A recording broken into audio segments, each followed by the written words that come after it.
Union européenne, géographie.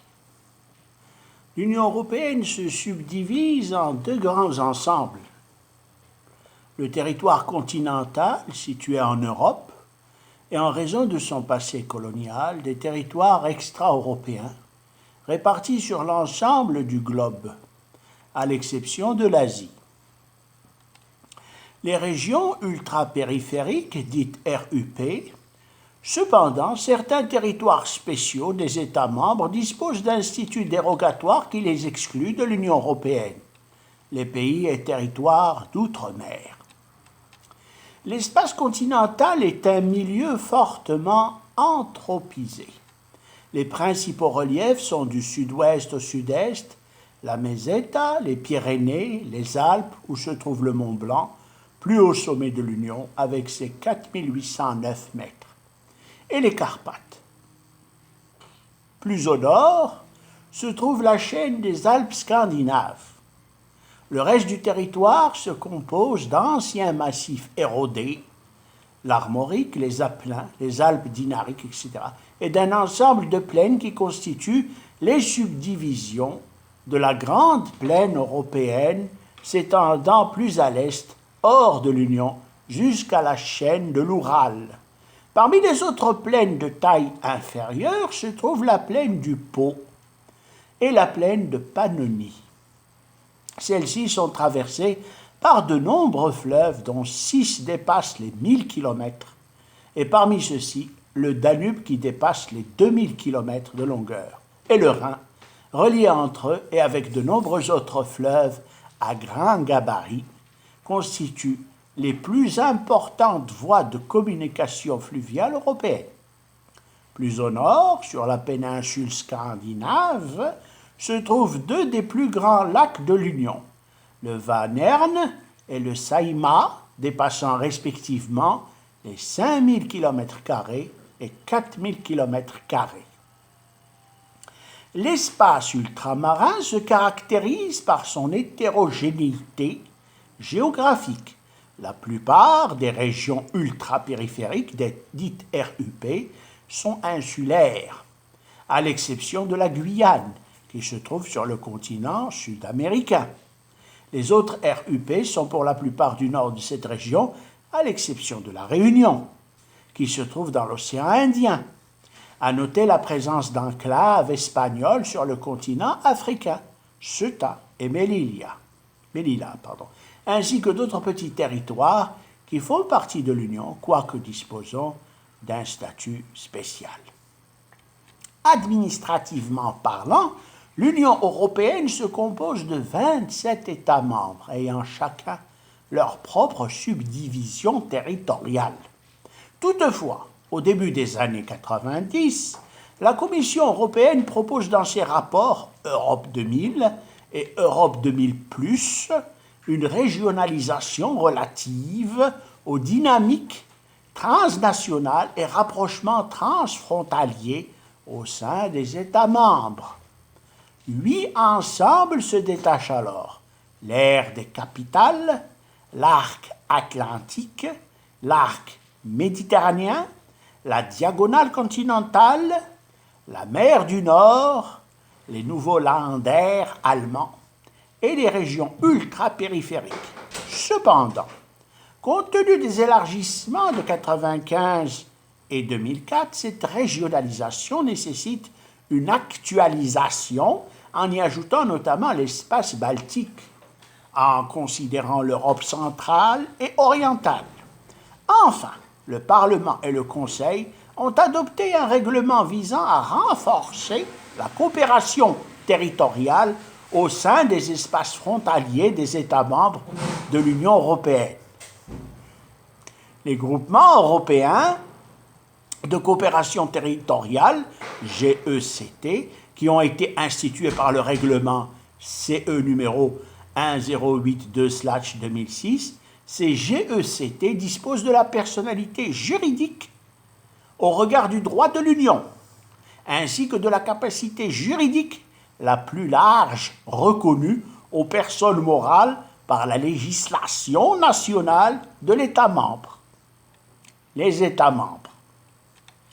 Nous allons maintenant parler des États membres de l'Union européenne, de l'élargissement et de l'intégration européenne, et aussi des systèmes politiques des États membres de l'Union européenne. Nous allons considérer que les territoires qui sont associés à l'Union européenne sont des territoires dits métropolitains de l'Union européenne ou dits ultra-périphériques. On peut parler aussi de territoires dits des pays de territoires d'outre-mer et aussi de territoires spéciaux.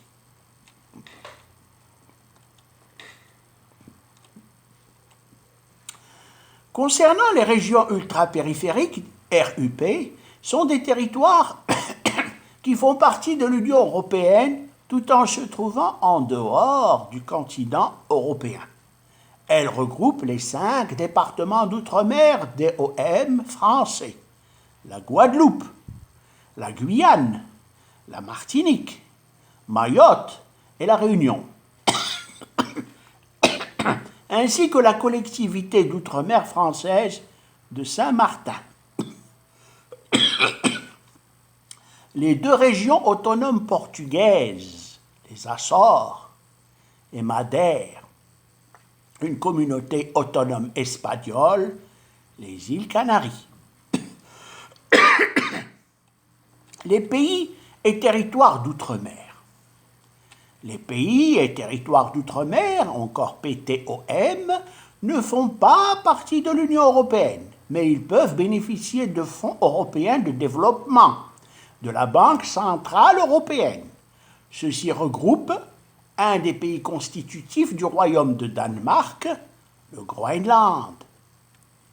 Plusieurs dépendances de la France, la Nouvelle-Calédonie, et ses dépendances, la Polynésie française, Saint-Pierre et Miquelon, les terres australes et antarctiques françaises, dites TAAF, Wallis et Futuna, et Saint-Barthélemy.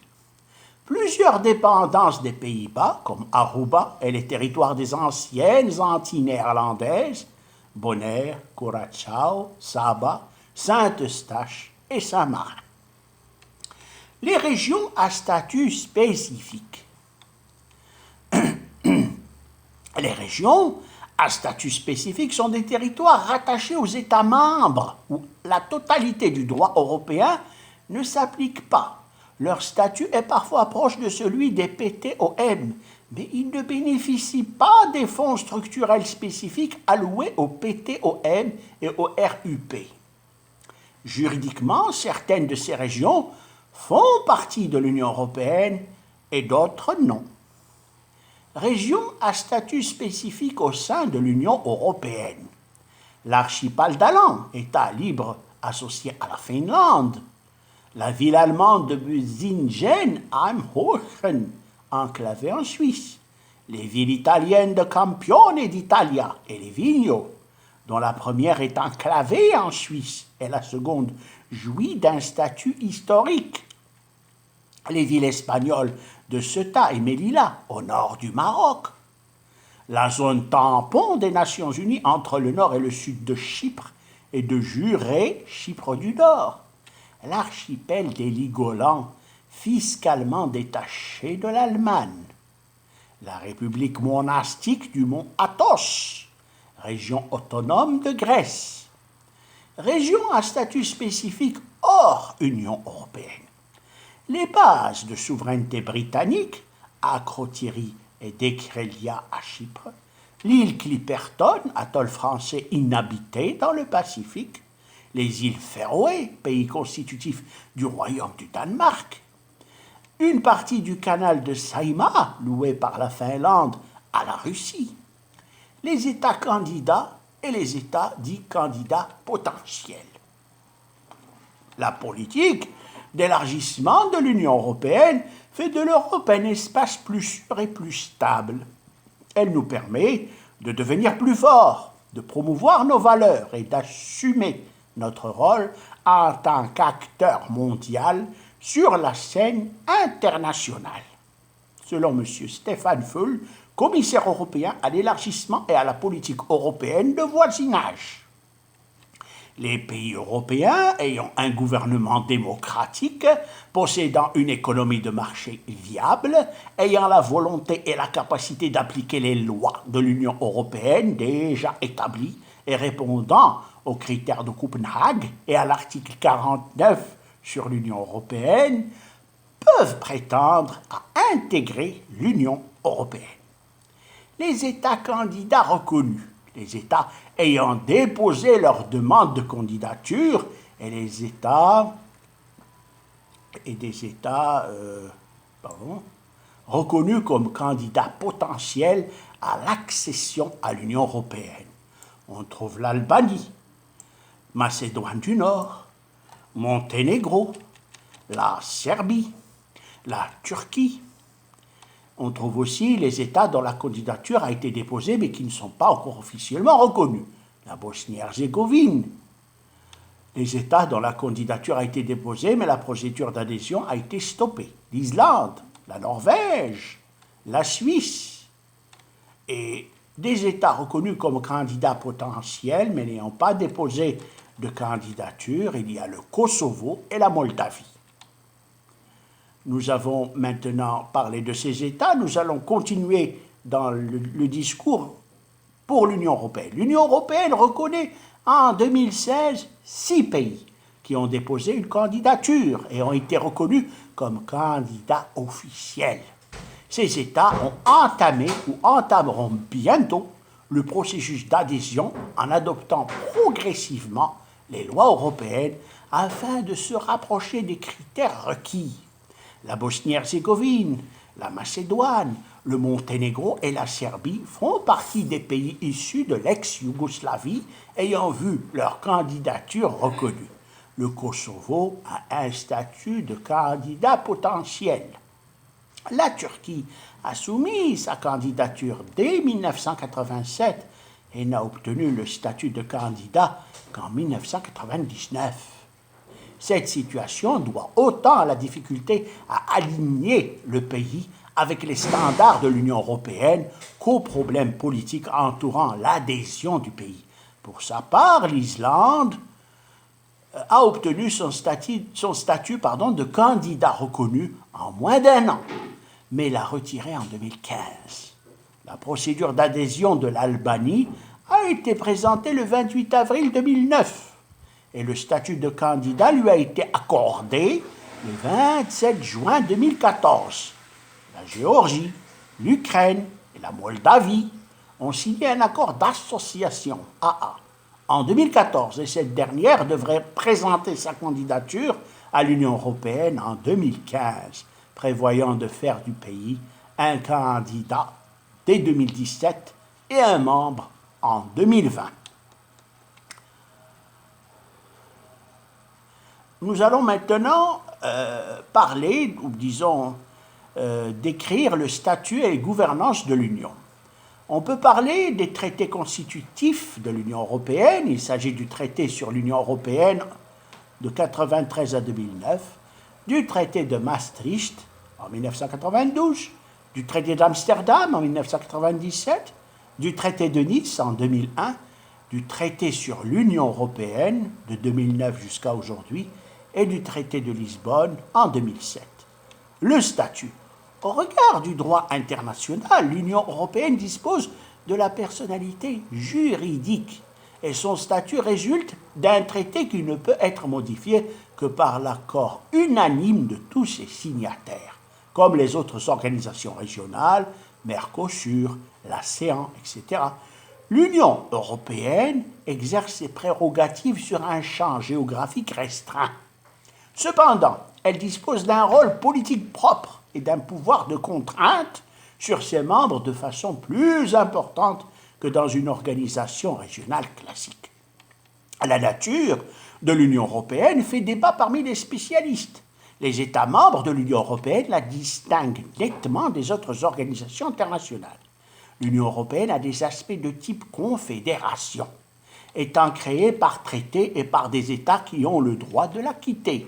Toutefois, certains États fédéraux donnent également le droit de sécession. Elle résulte néanmoins d'une intégration plus poussée. sa législation ayant généralement un effet direct sur les droits des citoyens. Elle présente donc des aspects supranationaux, comme l'existence de la Commission européenne promouvant l'intérêt général de l'Union, ou l'existence d'une majorité et non l'unanimité, comme règle de vote par défaut au Conseil de l'Union européenne. L'Union présente par ailleurs des aspects étatiques, comme une monnaie commune ou une citoyenneté. Elle ne peut toutefois pas être qualifiée d'État, n'ayant ni compétence générale, le principe d'attribution, bien que cela soit le cas dans certains États fédéraux, ni peuple perçu, ni du monopole de violence légitime. Aussi, on préfère souvent voir en l'Union européenne une entité sui generis, formant une catégorie à elle seule et n'entrant dans aucune autre. Les Allemands, les Autrichiens et les Belges germanophones donnent à ce type de structure le nom de Staatenverbund, terme allemand sans équivalent dans d'autres langues, mais qui revient à penser en termes de gouvernance multiniveau. Comme dans une fédération, il y a une entité supérieure aux États. Mais bien que les compétences de celle-ci dans certains domaines relèvent d'un transfert de souveraineté, les États membres restent unitaires, à moins d'être déjà fédéraux, comme l'Allemagne, l'Autriche ou la Belgique. Pour M. Robert Schutz, l'Union européenne rompt avec la tradition juridique européenne en basant son fonctionnement sur l'idée d'une souveraineté divisée, qui est une combinaison des niveaux nationaux et internationaux. En ce sens, l'Union européenne ne serait pas un État fédéral ni une confédération, mais une fédération d'États.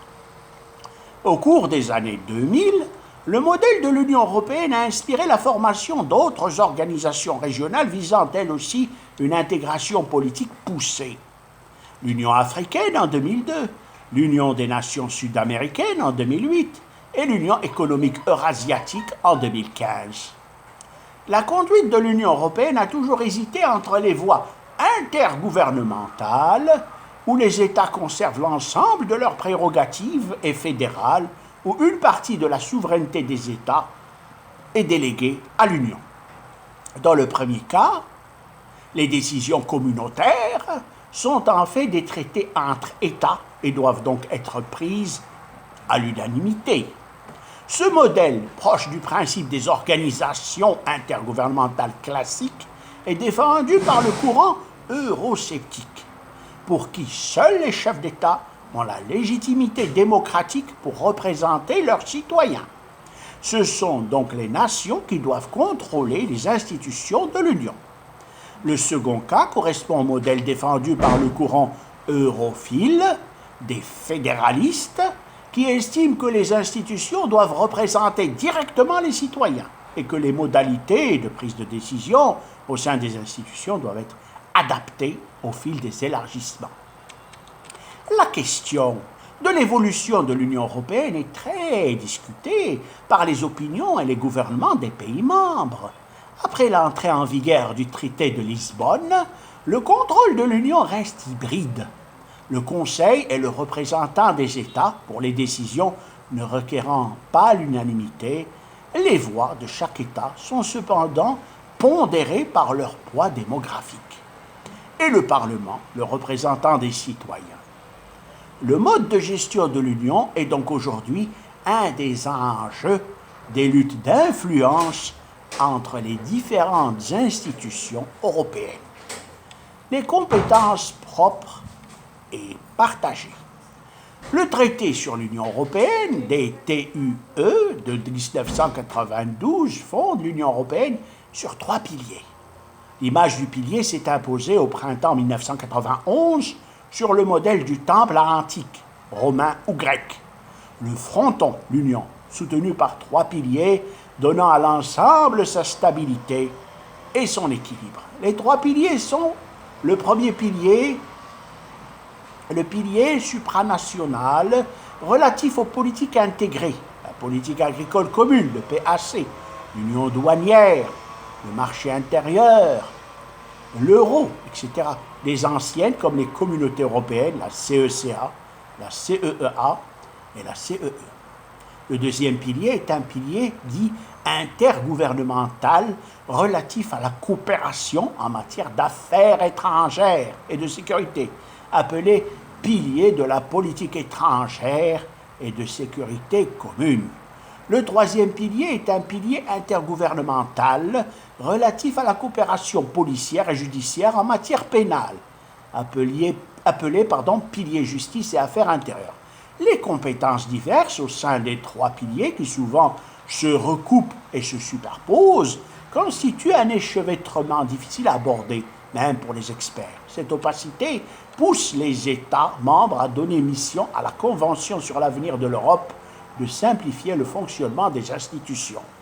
Cette dernière a notamment suggéré de fusionner les trois piliers, ce qui est réalisé avec l'entrée en vigueur du traité de Lisbonne.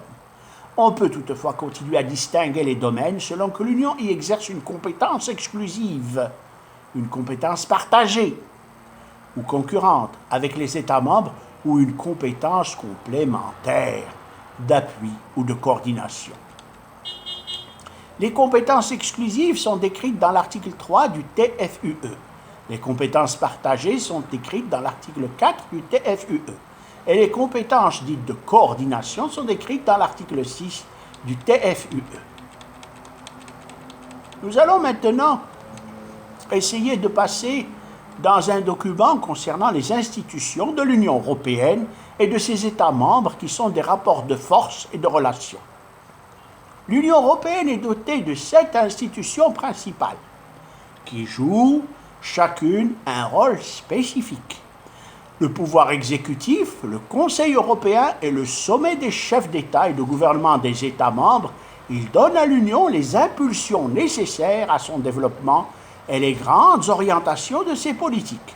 Le Conseil élit son président pour 2 ans et demi.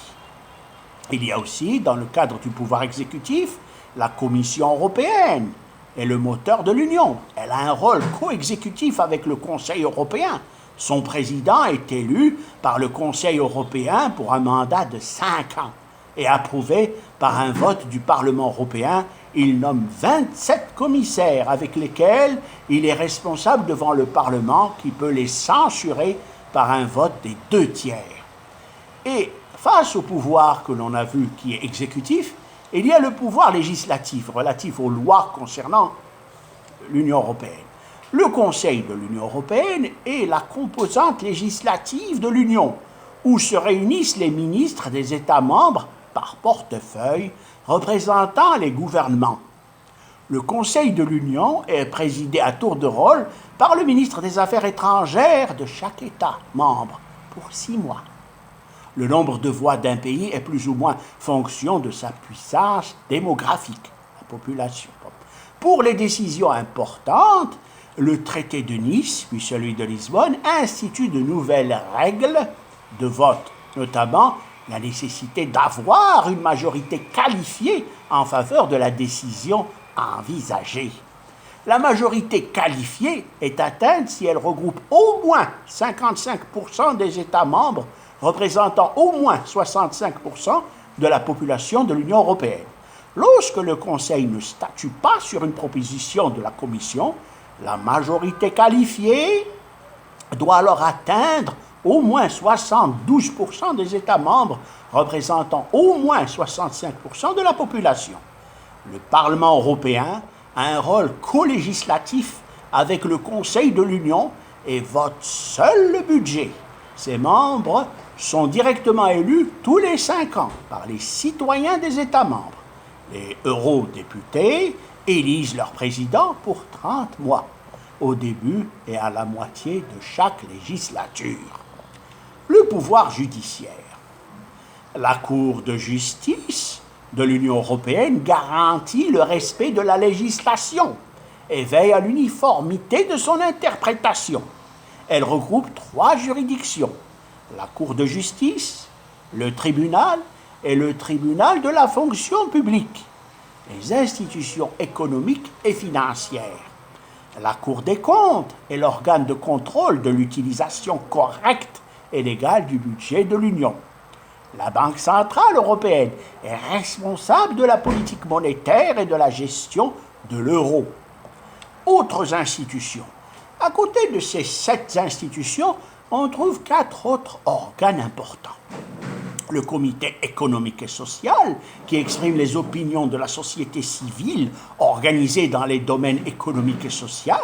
Le comité européen des régions, qui exprime les opinions des collectivités locales et régionales.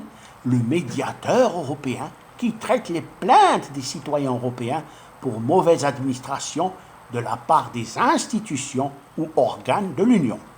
La Banque européenne d'investissement, qui contribue à la réalisation des objectifs de l'Union en finançant des projets d'investissement. Jusqu'au 31 décembre 2009, le chef d'État ou de gouvernement d'un État membre, pendant les 6 mois où son ministre des Affaires étrangères présidait le Conseil de l'Union européenne, présidait de son côté les sommets européens ayant lieu entre chefs d'État et de gouvernement pendant le semestre. C'est les conseils européens. Il était alors appelé, par analogie, président du Conseil européen. À la suite de l'entrée en vigueur du traité de Lisbonne, instituant le poste de président du Conseil européen, élu pour 2 ans et demi par les chefs d'État et de gouvernement des pays membres, les sommets entre exécutifs ont une présidence fixe et indépendante, tandis que la présidence tournante de l'Union entre ministres des Affaires étrangères continue d'exister. Les principales institutions de l'Union européenne. Il y a le Parlement européen qui a un rôle législatif. Le Conseil européen a, lui, un rôle exécutif. Nous pouvons parler d'autres institutions comme la Cour de justice de l'Union européenne ou, par exemple, d'autres institutions ici, comme nous pouvons le voir, qui expliquent qu'il y a aussi ce qu'on appelle la Banque centrale européenne, mais aussi quelque chose d'important, la Commission européenne. On parle aussi de la Commission européenne qui a un rôle exécutif.